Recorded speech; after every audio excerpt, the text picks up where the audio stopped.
So well. और अगर आप भी एमपी बोर्ड से सॉरी अपनी 2023 और 24 के सेशन की पढ़ाई कर रहे हो तो आप लोगों को पता होगा कि जो प्रीवियस ईयर्स के मुकाबले इस बार हमारे एमपी बोर्ड में बहुत सारे चेंजेस यहां पे एमपी बोर्ड ने किए हैं। और आपको मेनली बताऊं तो यहां पे जो हमारा एमपी बोर्ड है उसने टोटली यहां पे सीबीएसई पैटर्न को इस बार फॉलो किया है और बहुत सारे चेंजेस इसमें किए हैं, जिसमें आपका जो पूरा की पूरा पैटर्न है उसे बदल दिया गया है। और उनमें से मैं 3 मुख्य आपको बदलाव बताने वाला हूं। इससे पहले मैंने एक वीडियो बनाया था उसमें आपको एक ही बदलाव बताया था, लेकिन अब मैं आपको 3 ऐसे बदलाव बताऊंगा जो इस बार आपके परीक्षा पैटर्न में एमपी बोर्ड में किए गए हैं। तो इस वीडियो को एंड तक जरूर देखना। एंड अगर साथ में चैनल पे नए हो तो सब्सक्राइब जरूर कर दीजिएगा ऐसी एमपी बोर्ड से जुड़ी हर एक खबर पाने के लिए। 2023 और 24 के हर आपको अपडेट मिलेगी इसी चैनल में। साथ में टेलीग्राम ग्रुप का लिंक डिस्क्रिप्शन पे है, आप हमें टेलीग्राम ग्रुप में भी ज्वाइन कर सकते हैं। ठीक है, तो कौन से वो 3 बड़े अपडेट हैं वो मैं आपको बारी बारी से बताना शुरू कर देता हूं। तो सबसे पहले अगर हम बदलाव की बात करें परीक्षा पैटर्न 2023-24 में, तो कक्षा 10वीं और 12वीं दोनों ही जो क्लास के स्टूडेंट हैं उनके लिए ये बदलाव आपको मेनली देखने का मिलेगा। तो इस बदलाव में एक्चुअली में क्या है वो चीजें मैं तुम्हें बता देता हूं। तो यहां पे लिखा हुआ है कि माध्यमिक शिक्षा मंडल की कार्यपालिका समिति की बैठक में MP board new exam pattern 2023-24 पर चर्चा की गई है तथा अब इसको अंतिम रूप देने की तैयारी है। और ये जो है मैंने अब जो अपडेट है ये बता रहा हूं, मैं पहले की थोड़ी अपडेट थी मैंने उसी को जोड़ा हूं, तो ये अभी कंफर्म होने वाला है। ठीक है, एमपी बोर्ड परीक्षा में होने वाली नकल को कम करने के लिए भी नए परीक्षा पैटर्न को अपनाया गया है, जिसमें विद्यार्थियों को परीक्षा में वास्तुनिष्ठ प्रश्न ना देने का फैसला किया गया है। इससे विद्यार्थी आसानी से बोर्ड परीक्षा में नकल नहीं कर पाएंगे। तो भाई साहब ये वास्तुनिष्ठ प्रश्न, बहुत सारे बच्चों के मन में कंफ्यूजन होगी कि एक्चुअल इसका मतलब क्या हुआ।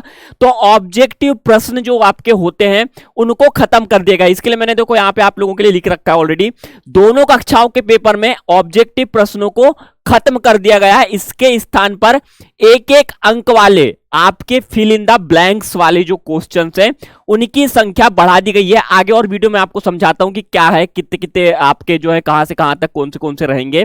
तो वो चीजें हैं, मतलब आपके ऑब्जेक्टिव प्रश्नों को यहां पे खत्म कर देगा एमपी बोर्ड, जिससे आपका भाई साहब नकल मारने की जो चांसेस हैं वो यहां पे खत्म हो जाएंगे। अब कैसे होंगे आपके वास्तुनिष्ठ प्रश्न वो यहां पे एक बार मैं आपको समझा देता हूं कि आपके कैसे एक्चुअल में जो है वास्तुनिष्ठ प्रश्न होने वाले हैं। तो सही विकल्प आपके होंगे 6, रिक्त स्थान की पूर्ति कीजिए आपके होंगे 6, सत्य असत्य आपके 6 होंगे, सही जोड़ी आपकी 6 होगी और एक वाक्य में उत्तर लिखिए ये आपके 6 होंगे। तो इसके आप मार्क जोड़ सकते हो 30, 6 कम 6 12 6 18 6 24 6 5 30। तो ये 5 आपके ऐसे फॉर्मेट रहेंगे जिसमें आपके 30 नंबर इजीली आपको यहां पे मिल जाएंगे। मतलब पासिंग से भाई साहब कुछ % कम, यानी आप लोग पास इजीली हो सकते हो। सेकेंड चीज की बात करें तो ये है आपकी भाई अंक वितरण, मतलब कि जो मूल्यांकन होता है ना ब्लूप्रिंट, इसी के लिए जो बनाया जाता है एमपी बोर्ड परीक्षा अंक वितरण 2023-24। तो अब इसमें भी थोड़े से चेंजेस किए गए हैं। क्या चेंजेस किए गए हैं वो एक बार बता देता हूं। एमपी बोर्ड के विद्यार्थियों को सभी चैप्टर पर अब आपको फोकस करना होगा। बहुत सारे ऐसे बच्चे होते थे जिनमें अगर कई ऐसे चैप्टर्स होते थे जिनमें उन्हें लगता था कि भाई साहब ये हार्ड है, बहुत ज्यादा ये मुझसे नहीं हो पाएगा, ये चैप्टर में स्किप कर देता हूं। लेकिन ये जो आपका सीबीएसई पैटर्न को लागू कर रहा है एमपी बोर्ड, तो उसमें कुछ चेंजेस में क्या हुआ है कि आपको अब हर चैप्टर को फोकस करना होगा।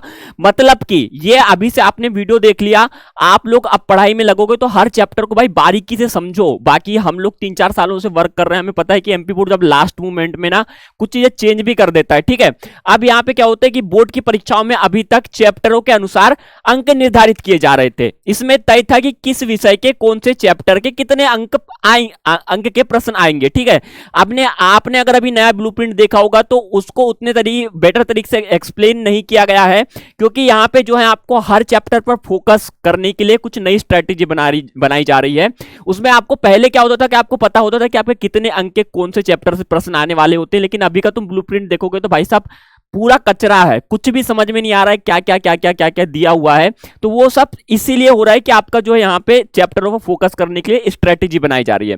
लेकिन अब ऐसा नहीं होगा, वर्ष 2023-24 से हर विषय में चैप्टरों का समूह बनाया गया है, मतलब हर चैप्टरों का आपका एक समूह बनाया गया है, उसके आधार पे आपको पढ़ाई आगे की करनी होगी। नेक्स्ट अगर हम बात करें वो है आपका प्रोजेक्ट वर्क में चेंजेस। तो ये आपका पहले मैंने बता दिया, सेकेंड और ये थर्ड है आपका MP board project car changes in project work. आपका जो प्रोजेक्ट वर्क है उसमें भी यहाँ पे कुछ चेंजेस किए गए हैं। क्या चेंजेस हैं?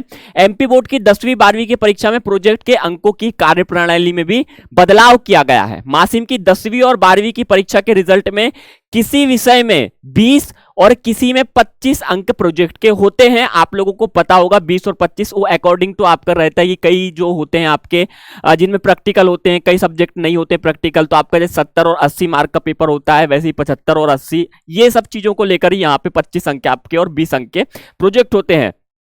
इस बार जो आपके प्रोजेक्ट विद्यार्थियों की एक्टिविटी पर आधारित होगा। तो ये जो प्रोजेक्ट है आपका इस बार आपकी टोटल एक्टिविटी पे आधारित ये प्रोजेक्ट वर्क आपको दिए जाएंगे। इसमें एक चेंजेस और एमपी बोर्ड करने वाला था कि यहाँ पे आपके जो त्रिमासिक अर्धवार्षिक की जो परीक्षा होंगी उनकी जो कॉपियां होंगी उनको आपको एक दूसरे के दोस्तों को जांचने के लिए दिया जाएगा। एक बार तो टीचर अपने तरफ से जांच देगी, उसके बाद में जो ऑप्शंस बच जाएंगे उसमें आप स्टूडेंट एक दूसरे की कॉपी भी यहाँ पे चेक कर सकते हो। खैर तो त्रिमासिक परीक्षा अर्धवार्षिक परीक्षा के बाद में पता चलेगा कि एक्चुअल इसमें कितना फोकस किया जा रहा है। बट अभी आपके साल भर जो भी चीजें होंगी आपकी पूरी एक्टिविटी के आधार पे आपको 20 और 25 मार्क्स दिए जाएंगे। तो मैं बोल रहा हूं अभी से पढ़ाई में आप लग भी रहे हो तो थोड़ा सा ना भाई अच्छे से करो, क्योंकि प्रोजेक्ट वर्क में इस बार थोड़ी सी कड़ापन आपका देखा जा सकता है एमपी बोर्ड में, कि इस बार थोड़ा आपको डिले ना दिया जाए, आपको एकदम अच्छे से ही करवाया जाएगा। तो ये मेनली आपके 3 बड़े बदलाव थे। ये 3 बड़े बदलाव को आप लोगों को लेके चलना है। नहीं समझ में आया होगा तो वीडियो को एक बार और देख लीजिए, और कोई दिक्कत जा रही होगी तो आप मुझे कमेंट कर सकते हो और मैं अच्छे से आपको समझा दूंगा कमेंट बॉक्स में। तो फिलहाल के लिए सिर्फ इतना था। आई होप आपको दी हुई जानकारी